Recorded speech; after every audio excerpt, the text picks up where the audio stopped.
And so liquid crystal phases, you know that they are soft, optically transparent, anisotropic. They have fluid character, variety of phases and structures. And so they are very useful to study many phenomena. So they exhibit almost all physics you can study in them. And so, for example, if you add some nanoparticles or particles, you gain new quality, you increase the complexity. And usually when you mix some particles with liquid crystals, then usually you have a problem with phase separation. And there is interested also if there is a way to control the positioning of nanoparticles.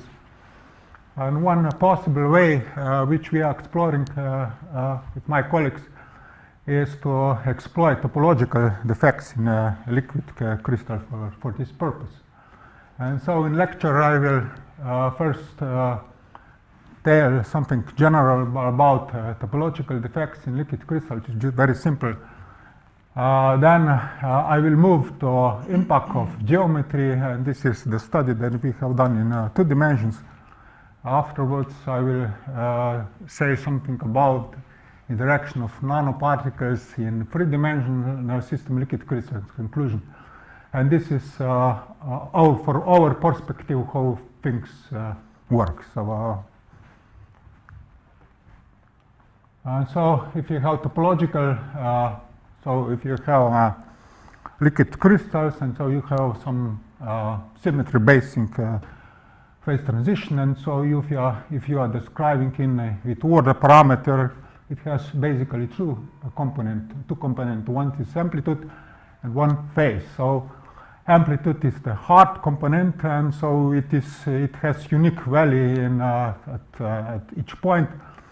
So it tells how well the phase is established, and then you have also another component, phase or gauge field, which tells how the symmetry in which direction was broken, and so you can have different symmetry direction. And so amplitude, for example, if you locally disturb, its response is on perturbation on material dependent scale, correlation length. Phase, on the other hand, it responds on the geometrical scale. So if you impose a conflicting boundary condition, it uses the whole space. So they respond on different characteristic length scales.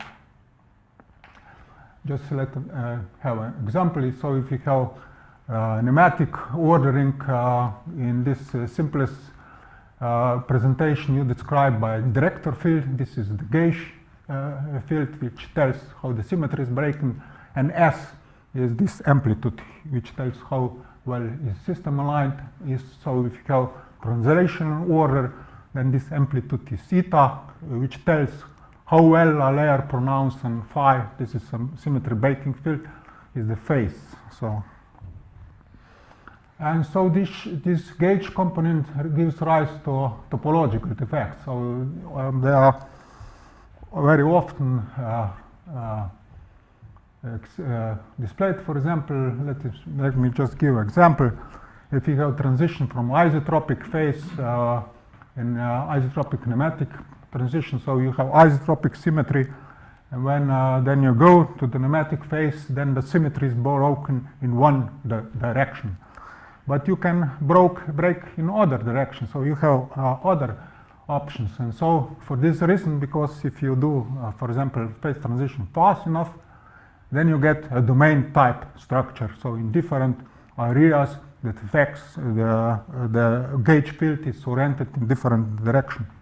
And at points where they meet, you can have conflicts. And this, if they are singular in gauge component, then we are talking about topological defects. So this is very general mechanism. So Jurek, for example, has shown that there are various systems in which this appears. So originally, this mechanism, how defects appear, were developed in cosmology. And so let us just some examples. So if you have orientational order, for example, you can have line and defects or point defects, where gauge field in line defects is not defined on a line, point defect in a point. And so the main characteristic of topological defects can be characterized by topological charge. So they behave as electrical charges, similar. So you define by integral enclosing a defect. And this charge is of the system, whole system is conserved. So if you have in 2 dimensions, for example, it is better to describe with winding number, which tells you what is the rotation of the director field if you go around of defects. So you have here you have presentation of 2 defects. One has winding number 1, another -1.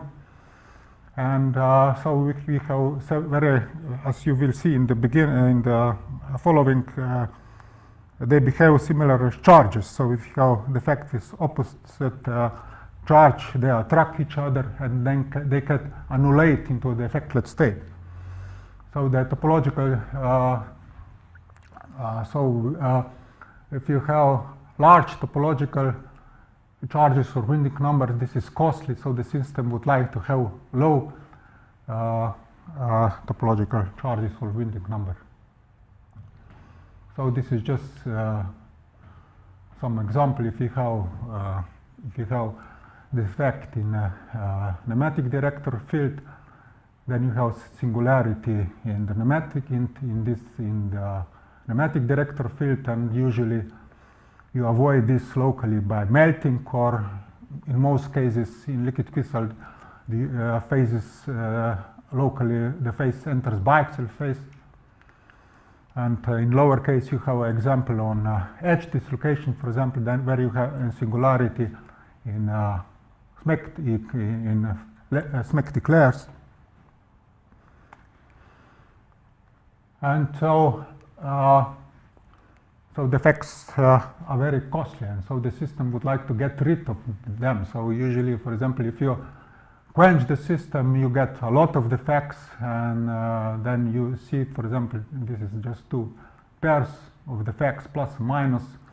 Then a truck, they would try to annulate, so they go together, and consequently, on average, the domain size grows. So you see, usually, most of the time, you see this structured by domains, and at the crossing of domains, you have topological defects, and when topological defect annulate, you see this by increased domain length. So it is interesting, the system has one characteristic domain length, and for example, if you have quench, after some times it enters the scaling regime, and so this domain grows and the number of defects are decaying. So usually you end up at the end with very small number of defects.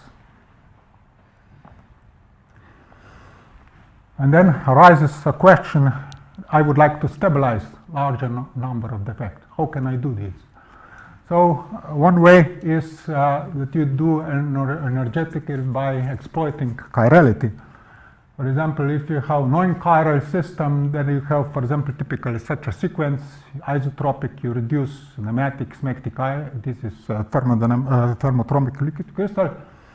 But if you have strong chiral system, then in between the isotropic and now the chiral pneumatic and smectic A, some structures appear which have defects.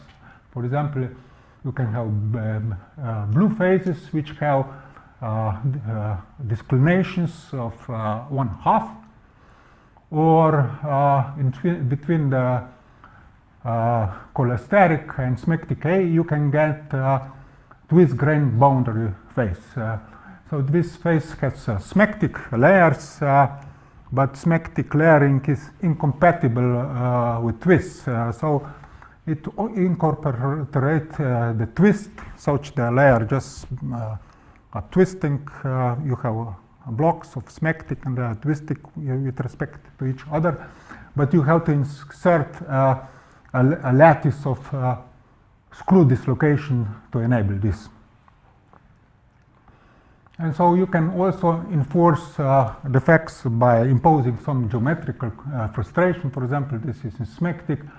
So that at air you have homotropic anchoring, at the surface you have tangential anchoring, you can get some defects, or if you enclose the system, so if you make, for example, liquid crystal shells, when you have a closed system, then due to topological reasons, you get a larger number of topological defects. For example, this is a sphere, pneumatic shell, thin liquid crystal film.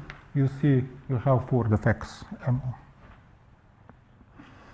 Another way to form was shown first by Vitelli and Turner, is that if you have bumps in two-dimensional system, which have they have both regions with positive Gaussian curvature and negative Gaussian curvature, and they have shown that the Gaussian curvature acts like electric field on the topological charges.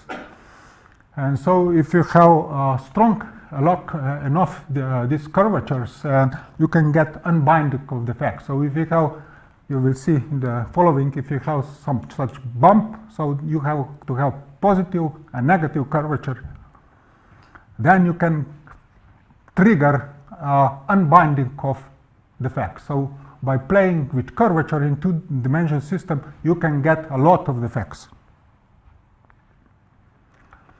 That is just so that you understand why curvature attracts positive defects. This is just a case. You see the positive defect would like to sit on the top, and so you see here in the remaining region you then have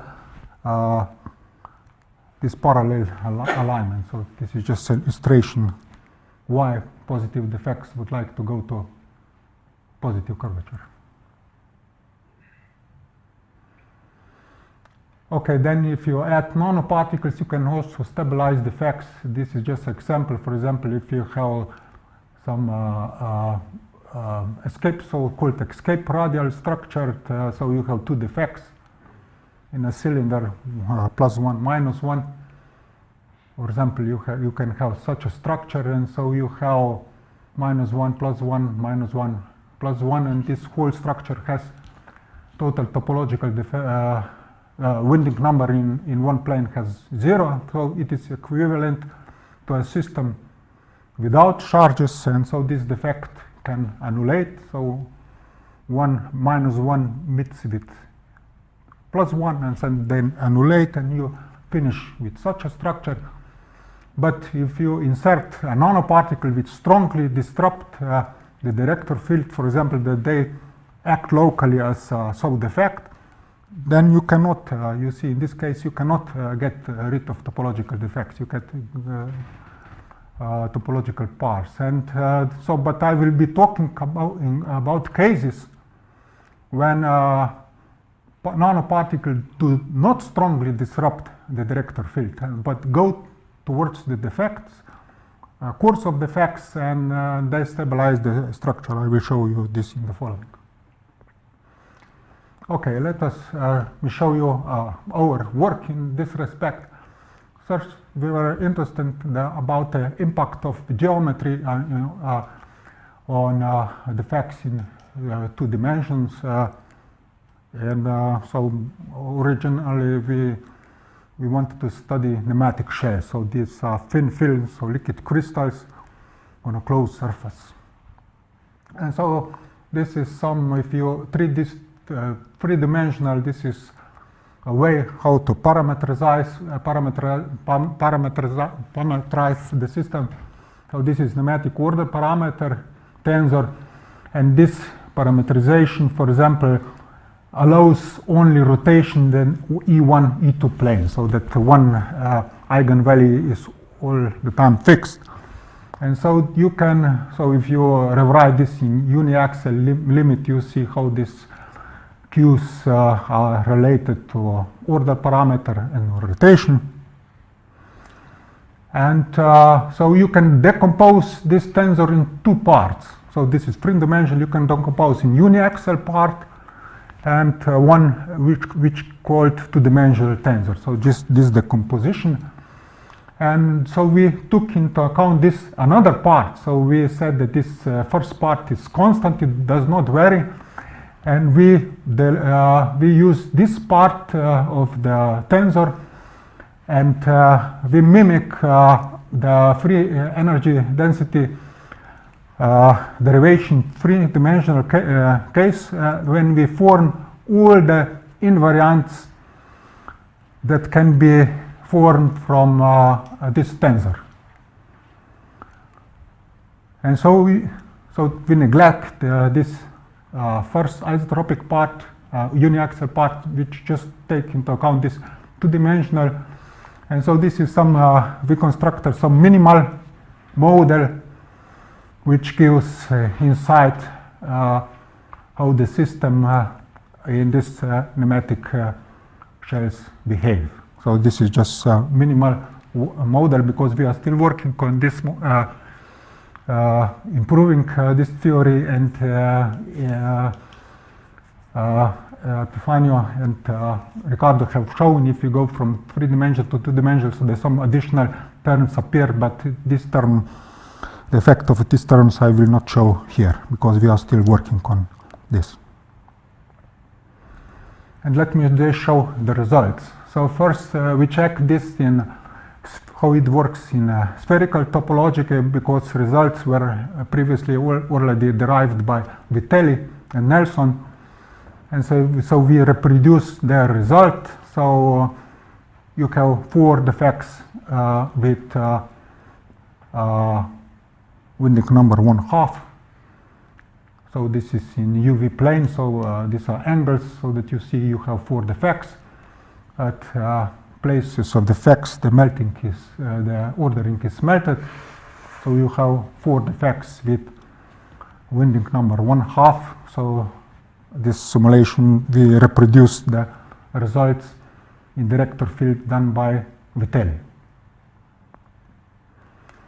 Then we were interested how to increase the number of defects. So we started just from toroidal topological because it has total defect, winding number has 0. And so the total number is determined by this theorem. You have to integrate the Gaussian curvature over the surface, and it gives you the total number of defects of the winding number. So you have winding number, in this case, 0. But there was an excellent paper by Bowick, and they have shown, for example, that if you just integrate in the region when, for example, Gaussian curvature is positive and negative, you get the following. So if you integrate in the region where it's negative, you get -2, and when you integrate where it's positive, it's +2. So they have a tendency, the torus has, due to the curvature, has tendency to collect to have 2 defects, minus defects in the interior, and 2 total winding number 2 in the positive region and -2 in the negative region. So they have, a torus has a tendency to form topological defects because intuitively you will think that it does not have defects. So the nematic director will just run along this direction. And so there is a very rough electrostatic analogy which shows you what are conditions that defects will be formed. So we used these suggestions that these systems, that Gaussian curvature has similar effect on defects as electric field.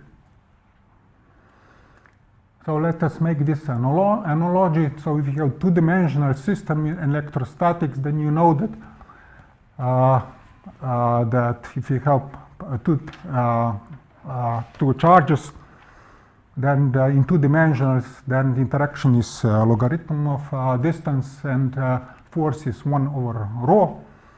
And electric field, you just is force per charge. You can see that electric charge is 1/ρ. And so in two-dimensional nematics, so if you look in this, look at the Clement book, if you have two line defects, then you have this logarithmic dependence, and so if you make a derivative, you get force between, it's 1 over rho. And so if you divide with m, you get electric elastic field. So this is the analogy how you switch from electrostatics to this elastic electrostatic pneumatic liquid crystals. And so then we have assumed that the torus behaves as following the Bovic, that the torus, that the outer regions, I said that Gaussian curvature indicates that it would like to have positive charges, and in an internal region that it has negative charges, the total topological charge 2. And so we simulated these two regions of the torus with as a two-dimensional capacitor. So this is just approximation. And then we were looking for the conditions when the electric field will be strong enough to trigger the formation of topological defects. And so we imagine that this electrical elastic field is strong enough to form a pair of topological defects. So we just put them into the region when it's not in neutral. So this internal region, the Gaussian curvature is 0. So we formed defects there, and then we push them into the plates. And so we made an estimate what is the cost of this process. And so the cost is the following. So first you have to make the topological charges. So if you make the topological charge, you have to pay the condensation energy.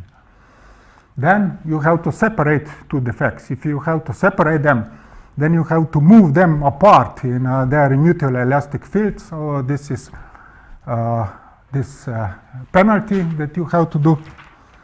And then, but you have again, because they fall in the electric field potential of the, this capacitor, so this is the gain. And so you can then see when it is beneficial to form a pair of defects. So you just sum this free contribution and say that the penalties are equal the gain, and so you get the critical condition. So the critical conditions you can express with electric crystal properties. So B is the radius, size, the correlation length, and so you get 1, 4, 2. And this is very good estimates. So some 10–20% and these conditions, roughly these conditions, we really reproduce the critical conditions in a real simulation. This is a real simulation done by Dalia and Jesenek. So you have in the inner you form two defects with charge -1. This is the inner region, and the outer region you form two defects with winding number positive. So negative regions attract defects with negative charge. Positive region attracts the defects with positive charge. And so then we play again. We wanted to form a lot of defects. And so from this example, you have seen that you have a defectless structure, so which you intuitively would not expect to get defect if you play with curvature. So if you go make large elastic this electrical fields analogs, then you can get unbinding. So you have to have a system which has both positive and negative curvature. So if you start, if you make if you make an X, then you make a negative curvature. So here you have the curvature. So at the upper part you have positive curvature, and the neck you have the negative curvature. And so let us start with spherical case. In spherical case, you have 4 defects, and let us now squeeze the system. So make a neck, because you make a neck. In the first case, the Gaussian curvature was constant, so there was no net electric field. Then you squeeze the system, electric field appears, and so the defect moves towards this region with positive curvature, because they are positive defect, and they also, because they have of the same sign, they also repel each other. For this reason, for example, in the spherical case, they are separated at maximal possible distance. And so you squeeze the system, and so when you squeeze the system large enough, you get pairs. So you can consider that here you have maximal positive curvature, so that here you have plate with negative charge, and here plate with positive charge, so the defects go with the negative charge go at the neck, and with the positive they go to the upper part. And so if you squeeze enough, strongly enough, you can get more defects. So you know what is the maximal amount of defects. For example, now I'm forming from one structure, I'm forming two spheres. So if you just look at the sphere, it has sphere alone has total winding number 2. So you can maximally get there 4 topological charges. Let me show one interesting case. For example, this was first shown by opposite was discussed by Terentiew. He was studying 3-dimensional system, 2 spheres with homeotropic anchoring, and each has topological charge 1. So you have charge 1, and so he has shown that this emulsions, if you have such droplets, is stable, because if they would like to join, then you would have to get with topological charge 1 plus 1 is 2. You will get a system with, then and finally when they merge, you will get a system with topological charge 1. So you request the topological change.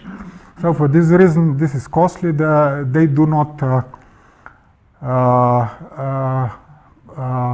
merge. But let me show you how you can go in opposite direction, how you can make from system which has one charge, how you can end with the system with different charge, so that you have that you make a topological that you get a topological change. So you start with sphere, and then you are squeezing the sphere. So when you're squeezing, when you squeeze it strong enough, a topological pair forms. So negative defects go to the neck, positive go to this region that is positive curvatures, and so you are increasing, you are shrinking the system, so additional defects form, and then at the end, when this neck is thin enough, you will get 4 positive defect in the upper part, 4 in the down part, and 4 and 8 and 4 defects with negative charge at the neck. And so if this is, for example, a real system, biological membrane, this means that you have very high concentration of defects at the neck. So if you have very high concentration of defects at the neck, then the system means that you have strong fluctuation. And if you have strong fluctuation, this means that this interaction between molecules are in average weaker, and so the system then can split, and so that you get finally 2 sphere, and each of them has topological charge 2. So we get from 2, we end at the system which has total topological charge 4. Okay, and so this you can do, for example, if you have biological system. So this is just a simple study of Helfrich-Prost model. When you change the volume and you have the same surface area, you start from sphere, and so you get such a structure, you get a very thin neck. So this neck, if you have, for example, a membrane which has orientation, order, you could have topological defects there, and so this could enable that this another part detaches from the parent part of the, for example, this is some simulation. So if you squeeze the system, you get a lot of concentration of defects at the necks. And so in the nature, you have quite often such a cases. For example, this is budding process, but so it might, so the orientation order might contribute to fission process in biological membranes. But okay, this is just suggestions. We have not proved it. What is doing the budding? What is that? So this is so this is experimental case. They have observed that they were changing some condition and you get a budding. So you start from a sitting spherical, and then such a structure forms, and then this part departs from the parent structures. So what equations were you solving? This is sorry here. When you showed this green simulation, so there was some computer simulation there. Yeah, this is we are just using two-dimensional model. In two-dimensional model, you are using two-dimensional Q tensor, and which mimics which present the degree orientational order. And so you form out of this tensor, you form the free energy. And so the free energy is expressed in terms of this free variational order parameter that describes the tensor order parameter. And then you solve the resulting Euler-Lagrange equations. So this is just, we are solving Euler-Lagrange equations on different... This geometry, right? Yeah, in different geometries. The geometry is changing. The geometry No, geometry is fixed. For fixed geometry. Oh, for fixed geometry. Yeah. But in the simulation, you showed the geometry changing. No, this is not. Okay, this was just in simulation. Sorry, Yes. this is just a study of separate when you don't have orientational ordering. Here, you have just Helfing-Prost simple model, which tells you how the shape changes if you changes the parameter in the systems. So this is different model. So it's a membrane model Membrane. in terms of the squares of the curvatures or something. Yeah. There's other Yeah. Curvature, yes. Yeah. There's a Wilmore functional that is minimized in that case. There's integral of h squared. And This is a gradient flow or something for that, is it? Or something? Yeah. yeah, under the condition that both the area and the volume enclosed are fixed. And this is the reason why you don't get simpler sphere. You get all these kind of... So this is just an example how you could in nature form these different structures, for which I have shown that you can get the pinning of topological defects. Someone did a question here. Yeah. So are you reading off the defects, their degrees, etc., analytically or by simulation when you solve these Euler-Lagrange equations? So they spontaneously appear in simulation. In simulation? Yeah. Because of topological constraints. For example, if you have sphere, for sure you should, the total topological winding number should be 2. So you need to have a topological defect. So they are enforced by geometry. Right. But the way you are seeing them is the simulation. Yeah. Yeah. We just do a very simple, crude approximation to estimate what geometry you need to get unbindable defects. Okay, then we study also the interaction of nanoparticles with topological defects, and so this is three-dimensional studies, very simple. So we just started with some nanoparticles. Nanoparticles mean that one dimension is comparable to a nano scale. And so you just put one which exhibits cylindrical symmetry, and we assume that it weakly interacts with liquid crystal, so that in the surrounding the vector field is homogeneously aligned.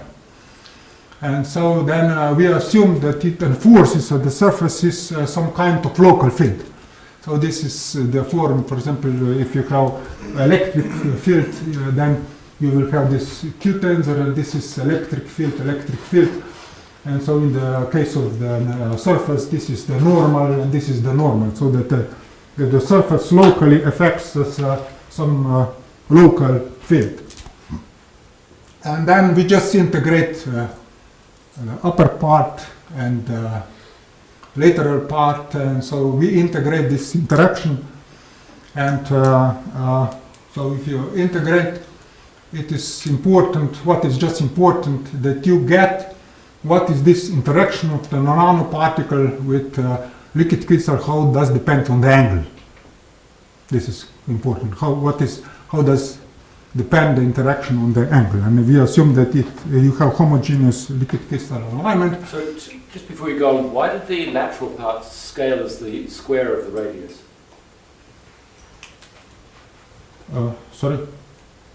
You see the second energy in the box scales as the square of the radius. Is the height. Sorry, yeah. There is mistake, yeah. Apologize. When I was just copying past. Thank you.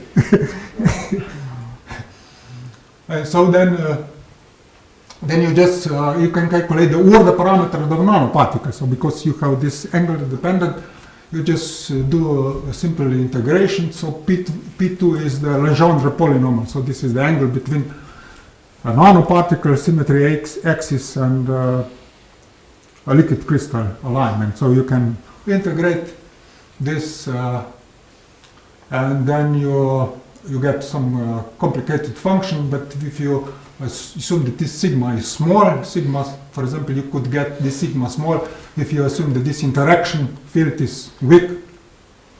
You just get linear dependence. And so this linear dependence, you have geometry, temperature, everything you have inside. So this is this dependence of the order parameter of the nanoparticle. So if you're changing this sigma, which has inside geometry and interaction and temperature, if you have large sigma, it goes towards 1/2, it saturates. And if you go to negative, it goes to 1. So this result is completely intuitively correct. For example, if you have a real system, if you take the interactions of order to 10 to -6, and you say that this radius is 40 nanometers, height 3 nanometers, this is, for example, graphene, you will get sigma 1. So this is really weak anchoring. So you are, in the real system, you are expected to have larger value of sigma. But this result is is completely intuitive. So that just tells you the following.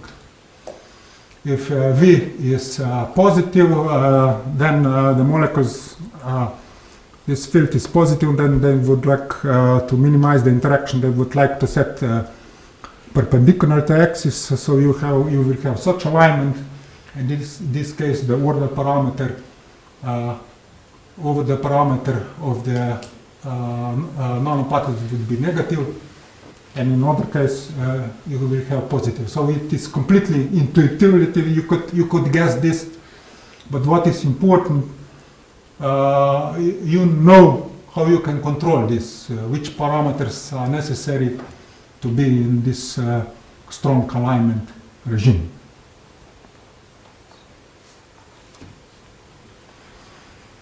So this is just one particle, how it interacts with surrounding. And so if you just make averaging, so you replace P2 with average value, then you get this average quantity. What is important, you see that this product is always negative. So if you have cases such, you have always minus some interacting, and S is nematic order parameter. So the system would like to act as an ordering field on average. So if then you take into account a lot of nanoparticles, just take the concentration, phi is volume concentration of nanoparticles, you get this some effective field that nanoparticles enforce to the liquid crystals, and you see that it's minus sigma s. So with sigma we know what is the structure, and so if you have such a system, and you assume that this is key contribution, so that you have, in addition to condensation penalty, you have also this this contribution wetting, then the system would increase the phase temperature from the isotropic to orientation order transition page. So you can estimate what is the shift of the temperature, so that you see then if in experiment this is really the case. So if this is the case, that phase transition should increase and linear with concentration of particles. Okay, then just so this was a study to show how strong, what is the impact of the liquid crystal field on nanoparticles if the interaction of nanoparticles with liquid crystal does not disrupt the director field. And then we are interested, where do nanoparticles go? So I will just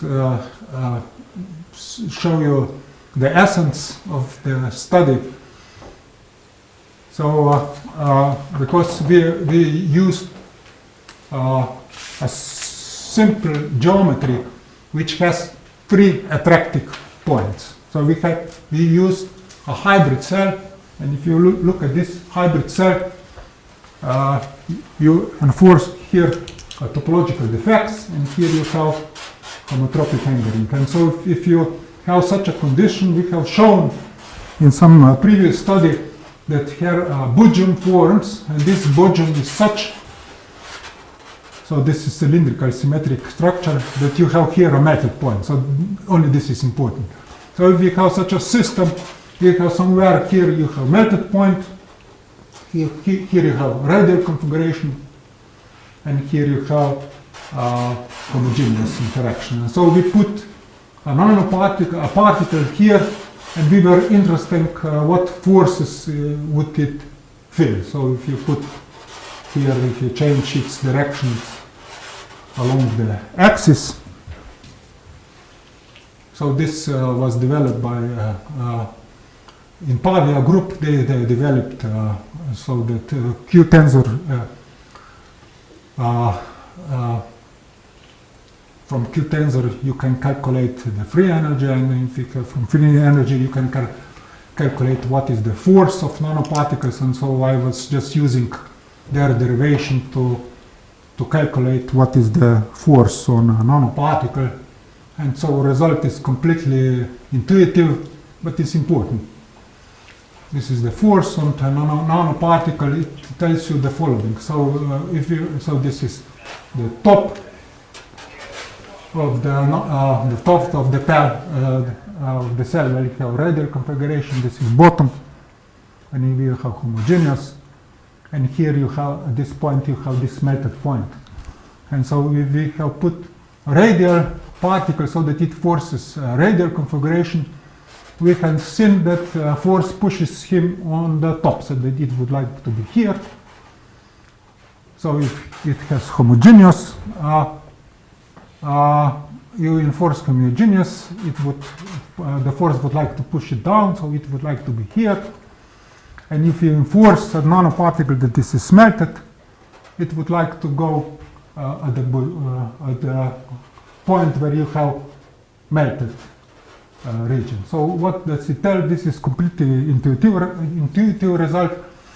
So the nanoparticle will go to the region which has similar structure as it enforces at the surface. So this is completely logical. Okay, and so we then understood how nanoparticles in fact behave, how you change the size, what conditions you have to put on them to go to different parts, and we were interested how you can push them to defects. Because it was shown by Kikuchi that if you have a defect, that you have a very strong penalty. You have a strong penalty because here the system should condensate. So you have melted region. And so this is very costly. And so Kikuchi has shown that if you put some nanoparticle inside and if does not disrupt strongly the environment, you reduce the core penalty. Why? Because instead of have very singular contribution, you replace this by non-singular volume. And this is extremely effective, but this nanoparticle should not disrupt the environment.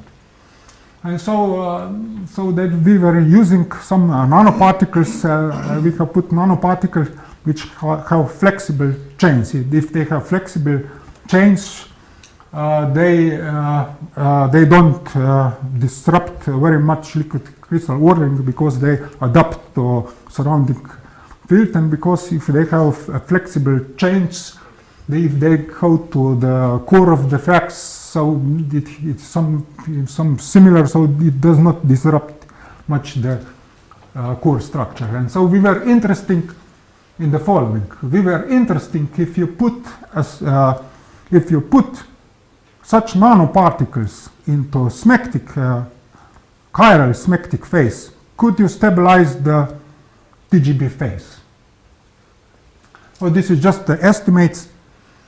So if you have the system which when you reduce the temperature, when you go from nematic, chiral, TGB, and then smectic A, so you have this the principal term. So this is the nematic penalty. So you would like to enforce the twist. Then you have, when you form a smectic liquid crystals, you get this condensation term, comes into the plane. And so if you distort the system, smectic layers, you have to also to pay some elastic penalties. So these are the main terms. And so we were just interested in making rough estimates. Can we induce the TGP phase by inserting nanoparticles? So we just calculated using rough approximation these terms for all these competing phases. Are the nanoparticles, are they sterically insignificant? Are they is the concentration of nanoparticles very small? Yeah, very small. And so they really don't mechanically affect the... Yeah, they should not. So they should interact with the gauge field because otherwise they would not go to the defect. They should disrupt. They do that in an electric way, I mean. Yeah, okay, yeah. Okay. Let me just show. So in cholesteric phase, we just assume that you have a pitch. So you add that energy is just if you take this elastic contribution that previously I showing you, you get the energy is zero. So this is our reference. And so when you go to smectic phase, in addition, the layers form. And so if the layers form, you get condensation energy because the layers form. But if the smectic layers form, then you kill the chirality. So this is the penalty. So this you gain, and then this you lose. And if you have TGB, then you have a blocks of symmetric ordering, and here you have dislocation. Then you have the following. So you partially insert chirality system. So you see that you get some chiral term which is smaller than here. So this theta is just how the layers twist from one side to another side. So this penalty is smaller than this. So you gain with respect to symmetric A. But on the other hand, you pay dislocations, and if you pay dislocation, so here you lose. And then just simply by comparing, and then if you add nanoparticle, we just use this Kikuchi suggestions that if you without nanoparticles, the condensation energy is reduced because you form defects, but if you add nanoparticles, they reduce the core of defects. So you reduce the penalty of introducing defects. And so by inserting this, you see if you assume that nanoparticles do not substantially change other free energy contribution, then this is the main contribution. So you don't have much change. We neglected the change in the cholesteric, we neglected the change in the symmetric A, but here we have, because of the volume replacement mechanism, you get some change. And so you can get an estimate, so you then can play. You just put, if you equal this free energy, you get this phase transition. If you equal TGB and phi, you get this transition, and you can play with parameters. And then we can just set the case when you have triple point, so that all these free energies are equal, so that TGB does not exist. You just go directly from nematic to symmetric A, and we have seen in this case, if you add nanoparticles, then this TGB region will appear, and it will be linear in phi. So these are just rough estimate, and so this is the measurements by George Cordoyanis. So we started with a system which was at a triple point, so they had such a sample, and when they have increased the concentration, you see there are very small concentration, you increase the stability of TGP phase.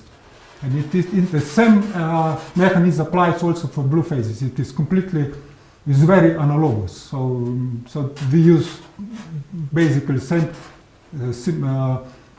mechanism to explain how blue phases are stabilized by nanoparticles, and this TGB phase is stabilized. So this defect replacement mechanism is very strong. That's X is a volume fraction. Yeah, this is a mass fraction, but it is so it is roughly volume fraction. It is very small. It's very effective. Okay, and then so for example, this is graphene. You see, it is interesting. For example, just if you graphene, okay, that it only these are largest nanoparticles, so that some of them are outside of the cores. You see that they increase the transition from the isotropic to the blue phase, so it is increased. So this you have effective field. Okay, and so so with this I will finish, and let me just tell my friends. So in theory simulations, I strongly collaborate with Professor Virga and Rosa, so 20 years. And then some simulations were done by Adali Senik, and I was helped by Ale Šiglić from the University of Ljubljana with his biological studies. In experiment, most of the work has been done by George Cordoyanis, and Zdravko Kutnik is the head of the lab, and so some X-ray measurements were done by Amenic from Graz. Thank you very much.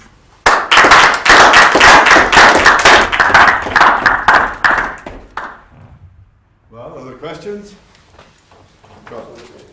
In the case torus, I suppose that there is sort of by symmetry some solution to the Euler-Lagrange equations in which the eigenvectors of Q are going around the small circles and also the other way.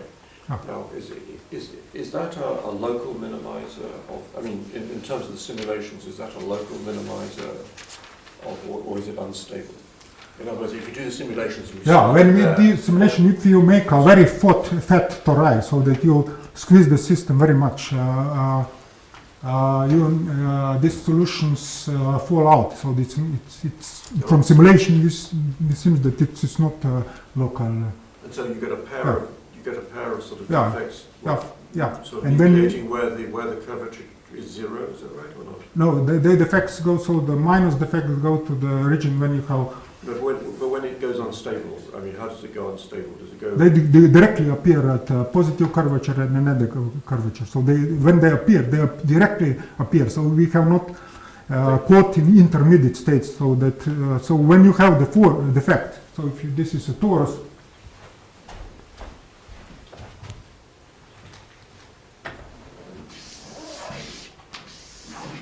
So in this case, when you use this simple model, you directly get here defects which are When you say directly, I mean that wouldn't be a sort of. so transition. You have a transition. So before you have a structure in which director field is in this direction.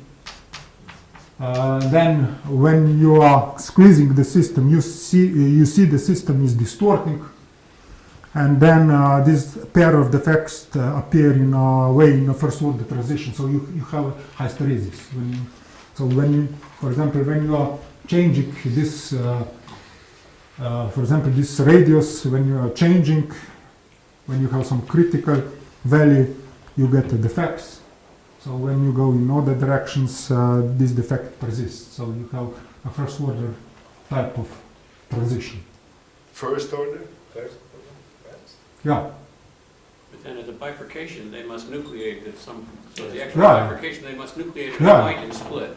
But Not seeing it. but we don't see it. You cannot catch this in simulation. So we don't this estimate based on this assumption that they go apart. But when you do simulation, you always see them in these regions using this simple model. So they would probably nucleate at the top where K is zero, where curvature is zero. No, curvature is zero is here. So it is most obvious that they nucleate here. So for this reason, we started this estimate. This estimate was first suggested by Bovic in for hexatic order. We have just transformed it to liquid crystal. So yeah, because we were scanning very carefully the region where they appear, but you always, if you have this simple model, they are always here or they are not present.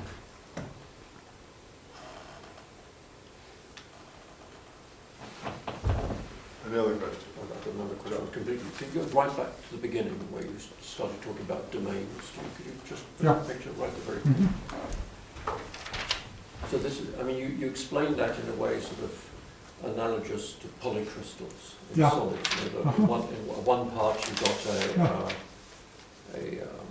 pneumatic structure going in one direction, and another Yeah. part you've got another one. But I mean, how do you I mean, are those domains well defined? I mean, and if so, how do you define them? In simulation, we define. Well, I mean, okay, yeah. so draw a picture on the Yeah. middle there as if they're sort of well defined. Okay, this I picked from Jurek's paper, but how we do in simulation? For example, in this here we have done simulation. This is Brownian molecular Yeah, but level. even if you We know- have done the following way. So we just define in such a way. We just picked some point, and then we were moving to next molecule, and we said if this change of orientation So you follow is smaller than some quantity, we say that we are in one domain. If there is larger change than some critical angle, then we say that another domain, different, so that the domain ends. It's a bit artificial. I didn't understand that. Yeah, but we use different. Okay, so If you Okay. choose different points, you'll get different grain boundaries. So, yeah, okay,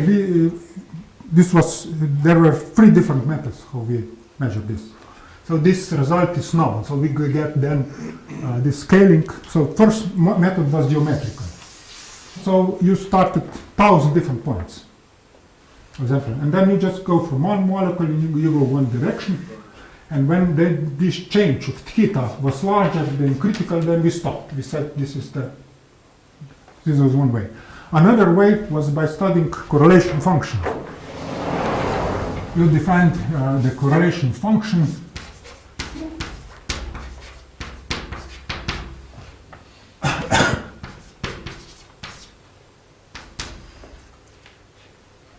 so,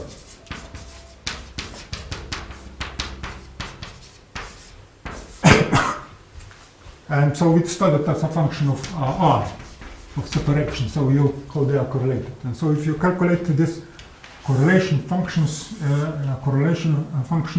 a function of R, how you can do this, you sum over all the pairs. You get something like that. It falls. And so this is roughly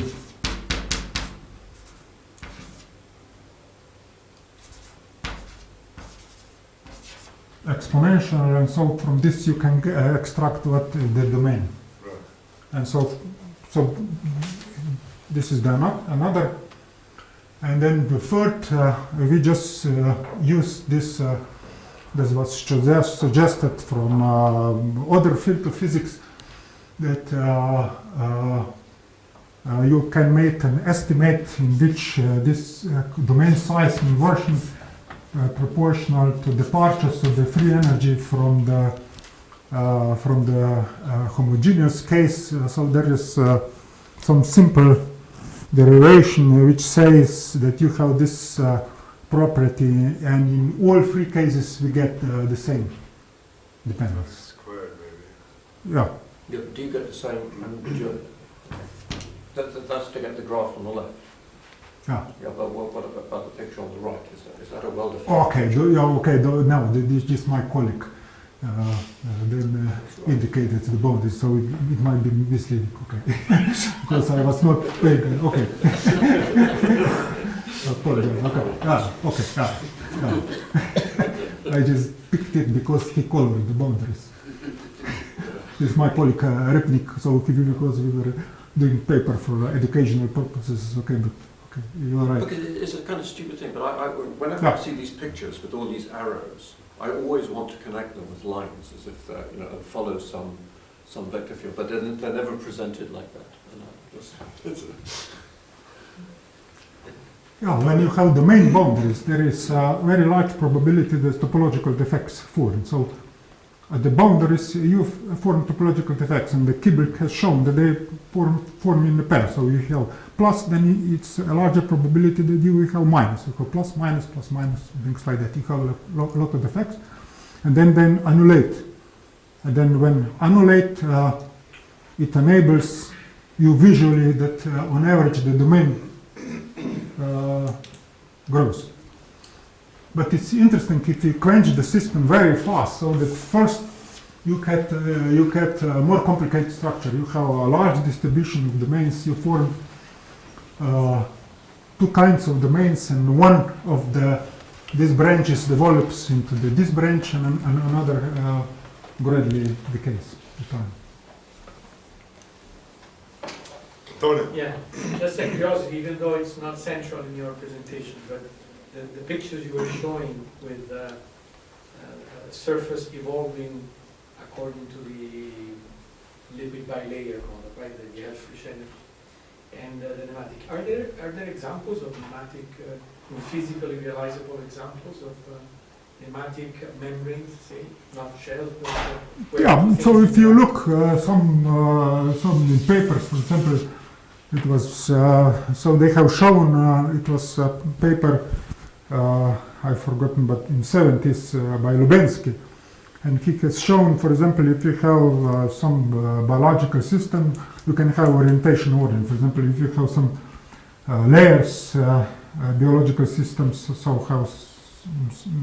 have for example some B layers double layer structure, and you can have a tilt. Yeah.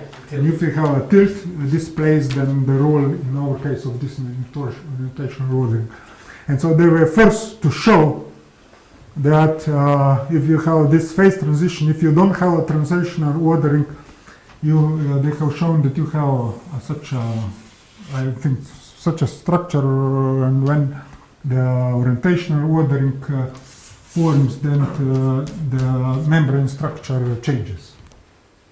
So this was shown by Lubensky, 75, I think. Is induced by what? Do you remember? Yeah, because you have your layers. For example, you can have when you are this is smectic A, but 2 layers, and when you reduce the temperature, you get to smectic C, and when you get the smectic C, you get a tilt. And so this component, in-plane component, plays the role of this director field that I have shown. Yeah, but usually lipid bilayer membranes do not have a tilt, right? Yeah, okay. They say that you have, so there are a lot of examples in which you have some orientational ordering on the membrane. I'm not, but a colleague of mine, I am strongly collaborated with Ale Shiglic, and he's one expert in this field, and he said that there are cases when you have orientational ordering on the membrane. Yeah. One could think that in the membranes one would have hexatic ordering, so what would happen Yeah. to the defect structure Yeah. with hexatic? Okay, exactly. Order. How This does the was. picture, Yeah. how does the picture change with hexatic? Because you have different topological charts, you have larger number. This was done by Bovik in 2004. This is excellent paper, and so this that I have shown is this copy paste from Kitz-Piper. He has So done how many topological defects you get from the sphere with the hexatic? 12, something like that, a lot. This paper by Lubensky and Prof he's talking about, it has hexagonal order. Questions about that as well. So this, what I have shown you in toroid, this was almost copy paste from Bovik for hexagonal order. Carbon. Yes. If these particles, if the nanoparticles were even slightly polarized, would the picture change a lot? Because the fact that they create a very, very strong electric field, even if the concentration is small and they are, they are polarized. Concentration is small and even if they are small. Then the nematic alignment tends to increase even as much as 10% with 0.2% concentration of particles. So then in this case, defects will tend to go away. So this could change substantially. Is this the case, or are there enough experiments to say anything about this? Yeah, because we have used such nanoparticles that did not disrupt strongly the ordering. So we used nanoparticles that had, my colleague, that have flexible chains.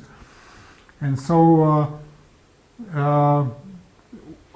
if you want to stabilize the defect structure, they have to go to defects first, and secondly, they should not too strongly disrupt the phase. If they too strongly disrupt, you have the problem of phase separation. They should be friendly.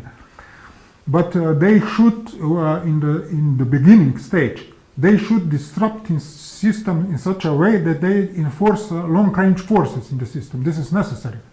If they don't introduce long-range forces, they will not find a defect. For example, in our case, we believe, but we are not sure, that when we are stabilizing smectic phases, TGB, that when you put them inside, that they change smectic phase. Smectic phase is a gauge parameter, so they increase effectively, they increase average thickness, and so they are pushed towards defects, and when they are pushed towards defects, here is melted region, and when they go to the melted regions, you see they don't anymore increase the thickness of the defects. And when we are there inside, they are flexible, and because they are flexible, they don't change the core. If I've done simulations, if they change the core, then this gain is lost, and so you cannot stabilize. So it must be friendly to defect.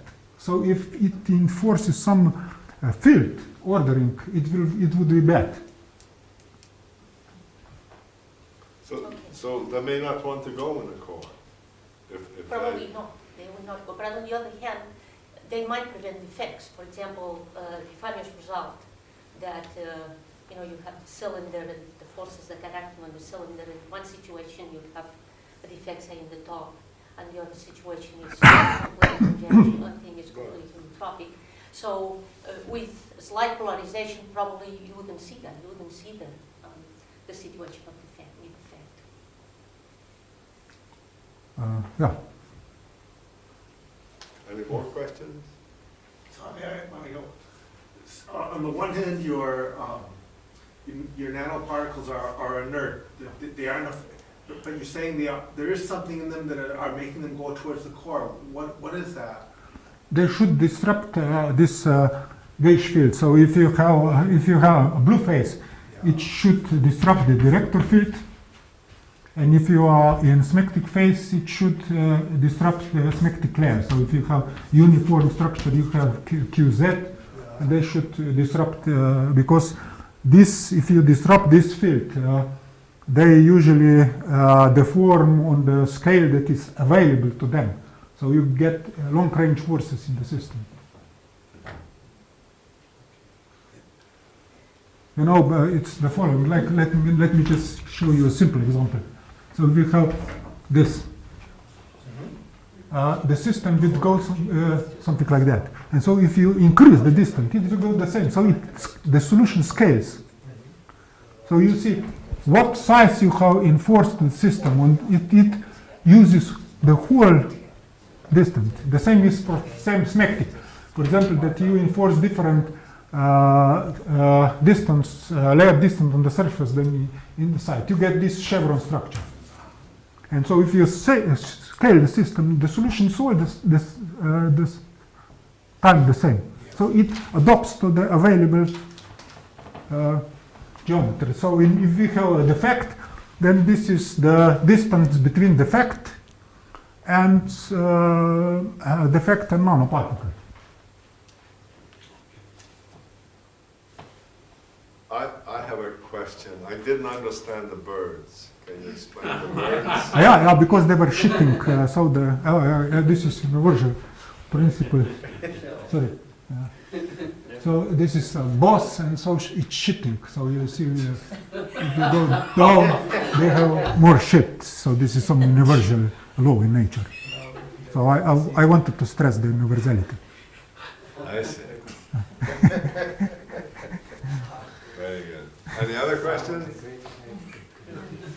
Can you think of these nanoparticles as sort of like introducing holes, small holes in the system? Yeah. And then if you are going to introduce them in a way that's sort of compatible with Abrikosov type defects, with the right kind of spacing, then that's going to be good for stabilizing.